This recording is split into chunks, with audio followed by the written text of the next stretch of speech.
Duyğunu dəyərləndirmək dedikdə ilk olaraq bu məsələni biz diqqətə almalıyıq ki, ümumiyyətlə duyğu fakt deyil.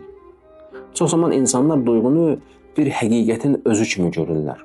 Halbuki duyğu bir siqnaldır, reallığın özü deyil. Məsələn, xəbərdarlıq siqnalı zəng çalanda o bir səsdir. Əgər yanğın varsa, əgər narahatlıq varsa, əgər bir problem varsa, onun özü deyil. Yəni həmin bu siqnala səbəb olan məsələlər başqa şeydir, reallıqlar başqa şeydir.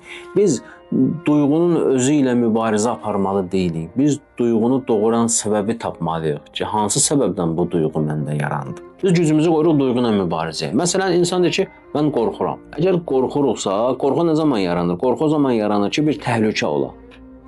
Amma hər zaman insanın qorxması realda təhlükənin olması demək deyil. Bəzən qorxu bizim düşüncələrimizin yalançı təhlükəni bizim üçün göstərməsidir. Ki, biz keçən söhbətlərimizdə bu məsələyə işarə etmişdik.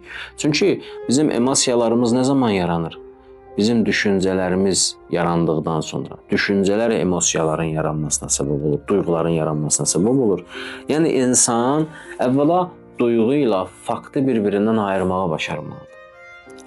Və yaxud da mən utanıram duyğusu yaşayıramsa, bu deməkdir ki, mən biabır oldum. İnsan nə zaman utanır? Biabır olanda.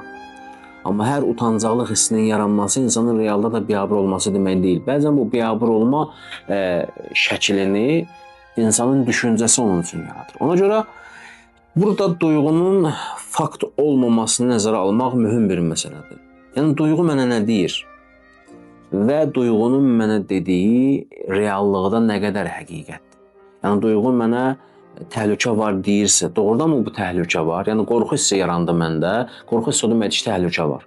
Yaxşı, doğrudan mı reallıqda təhlükə var, yoxsa bu təhlükəni zehnim və düşüncələrim mənim üçün təhlükə olaraq göstərir? Bu məsələyə diqqət etmək mühüm bir şey.